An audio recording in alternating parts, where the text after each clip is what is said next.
Livro O Despertar da Leoa, capítulo 6, parte 3. Atitudes sexistas. Eu adoraria pensar que não é mais necessário tratar de atitudes sexistas na igreja norte-americana. Sim, estou selecionando deliberadamente a minha nação. Quando viajo e tenho a oportunidade de ter uma visão maior do mundo, vejo que a nossa tradicional falta de envolvimento feminino não acontece em outros lugares do globo. Em algumas nações não haveria igreja se não fosse pela contribuição das mulheres. 1 Timóteo 4, de 4 a 5, na versão A Mensagem. Tudo o que Deus criou é bom e deve ser recebido com gratidão.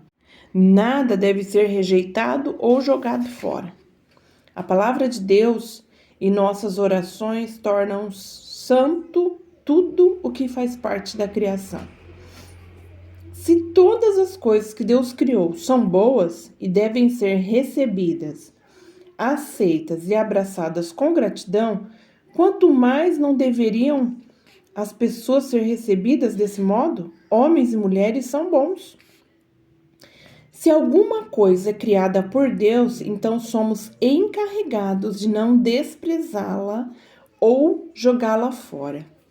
Desprezar significa zombar de, desdenhar, ridicularizar, torcer o nariz para ou rir de. Todos esses atos desvalorizam uma coisa, uma pessoa ou o seu papel e contribuição. A palavra jogar parece autoexplicativa, mas vamos ver um de seus melhores pontos. Juntamente como atirar, remessar e lançar fora, jogar pode significar confundir, desconcentrar, complicar ou embaraçar uma questão. Acrescente a palavra fora, que pode significar tornar ausente, e você tem uma imagem da rejeição. Temo que seja isso que aconteça com muita frequência com as mulheres na igreja. Elas são jogadas de lado sem serem bem-vindas, e assim suas vozes, seu valor e suas contribuições ficam ausentes. E ambos os gêneros permitem isso em nome da submissão. Por consequente, tanto homens quanto mulheres sofrem perdas de valores abrangentes. Obviamente, os homens são recebidos em posições mais elevadas de liderança na igreja com mais frequência do que as mulheres, mas às vezes eles ficam limitados pela ausência da percepção das mulheres. Mas e nós, mulheres, somos gratas pelos homens? Nós os vemos como Deus os vê? Como bons? Ou nós torcemos o nariz para o comportamento deles? Não estou falando acerca de rir juntos. É impossível não rir da comicidade dos humanos. Apenas a nossa existência declara o enorme senso de humor de Deus. Aqui estou advertindo sobre zombar e depreciar os gêneros. Aposto que isso acontece mais do que você se dá conta. Nossa indústria do entretenimento desonra regularmente os homens e sexualiza as mulheres. Permitimos que atitudes sexistas nos coloquem em uma posição em que as mulheres que se sentem desvalorizadas se ressentem contra os homens. Então, como vamos reagir a isso? Infelizmente, algumas mulheres reagiram, passando para um extremo aterrador. O divino feminino. Ao escrever esse livro, por acaso observei na Amazon que havia 2 outros títulos sendo exibidos ao lado de um dos meus livros anteriores, como sugestões de leitura. Ambos eram de autoria de defensoras da teologia do divino feminino, uma crença em deidades femininas ou no fato de que toda mulher tem uma deusa em seu interior. Ouvi Deus sussurrar: Compre o livro da direita e o da esquerda ao seu, e descubra como perdemos as vozes dessas mulheres. Ao virar as páginas e ler as anotações e perguntas, o que vi foi angústia e sofrimento. Eram duas mulheres poderosas e influentes que foram profundamente feridas e decepcionadas pela igreja. Tive vontade de chorar por termos perdido o brilhantismo dessas mulheres, porque elas sentiam que não tinham escolha, exceto erguer uma adoração a algum tipo de deusa fora da casa de Deus. Será que as perguntas delas eram tão afiadas que desafiaram o modo como as coisas funcionam? Será que a inteligência delas era tão brilhante que elas intimidaram os líderes da igreja? Será que as vozes delas foram silenciadas na igreja por causa de uma definição exagerada de submissão ou de representação diminuída da redenção? Não tenho dúvidas de que essas mulheres assustaram tanto os homens quanto mulheres com suas perguntas. Talvez você nunca tenha experimentado a busca e a decepção que elas sofreram, mas eu sem dúvida passei por isso. Sei que não estou sozinha. Recebo cartas e e-mails e perguntas que repetem o tema: diga-me novamente por que eu tenho valor como uma filha do Altíssimo.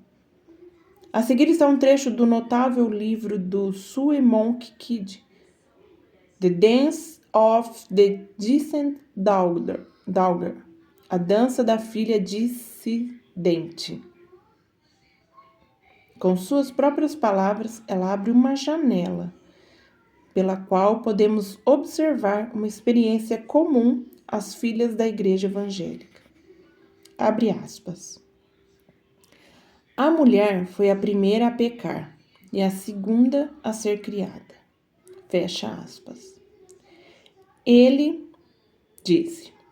E então ele continuou falando sobre Eva, acerca de como ela foi criada em benefício do homem, sobre como ela era indigna porque desobedeceu a Deus e ofereceu a Adão o fruto proibido. Meu coração desabou. Se eu pudesse colocar os sentimentos em palavras, eu teria dito, abre aspas, Deus, como você pôde fazer isso? Fecha aspas. Em seguida, a autora compartilha como ela teve dificuldade em conciliar sua percepção de Deus com esse ponto de vista da igreja. Eu concordo. Deus nunca faria uma generalização tão abrangente e desesperadora sobre nenhum de nós, homem ou mulher. Se dissermos que as mulheres não deveriam ter oportunidade de liderança porque Eva e suas filhas são facilmente enganadas, então precisamos bater a porta na cara de Adão e de seus filhos. Adão pecou conscientemente e traiu a confiança de Deus. O contraste entre a infração de Adão e a de Eva poderia ser assemelhada à diferença entre um crime passional e um assassinato premeditado. Eva foi apanhada de surpresa. Adão sabia muito bem que pesava na balança. Em Romanos 2,12, na versão Mensagem, diz assim: se você peca sem saber, Deus leva isso em consideração. Mas se você peca de modo consciente, a história é outra. Que tipo de mundo religioso criamos para nós mesmos quando aquelas que são investigadoras inteligentes da verdade não podem encontrar respostas dentro dos nossos portões? Se não assumirmos a nossa responsabilidade de encontrarmos algumas respostas, o que acontecerá com as nossas filhas se elas ousarem fazer essas perguntas? E que Deus ajude os homens se continuarmos neste caminho. Os homens não crescem saudáveis e fortes por meio do silêncio das mulheres. Ao contrário, os homens ficam mais fortes com o acréscimo de nossas vozes porque O desafio da pergunta de uma filha serve para elevá-los mais alto, o que os torna mais livres. A perspectiva das mulheres modera e refina os homens, exatamente na medida em que eles criam um ambiente para que as mulheres floresçam. Ao ler os ensaios das autoras da filosofia do divino feminino, nenhuma pergunta me apanhou de surpresa. Foram as respostas vazias delas que elas receberam que partiram o meu coração. Senti-me como se um mar de lágrimas de mulheres nos separasse. Vejo-as em uma praia distante e isso me entristece. Essas mulheres chamam a si mesmas de dissidentes e deusas, mas eu preferia chamá-las de amigas e filhas do Altíssimo. As acusações delas ainda ecoam alto em meus ouvidos, pois encontrei mais verdade nas reclamações delas do que nas respostas que lhe foram dadas. Nas páginas comoventes, li muitas histórias de tristeza. Uma delas era o relato de uma ginecologista obstetra que testemunhava repetidamente as mães norte-americanas pedindo desculpa aos seus maridos quando o parto trazia ao mundo uma menina. Como mãe de 4 filhos, essa ideia é quase inacreditável para mim. Valorizo a riqueza de ter um marido que ama as mulheres.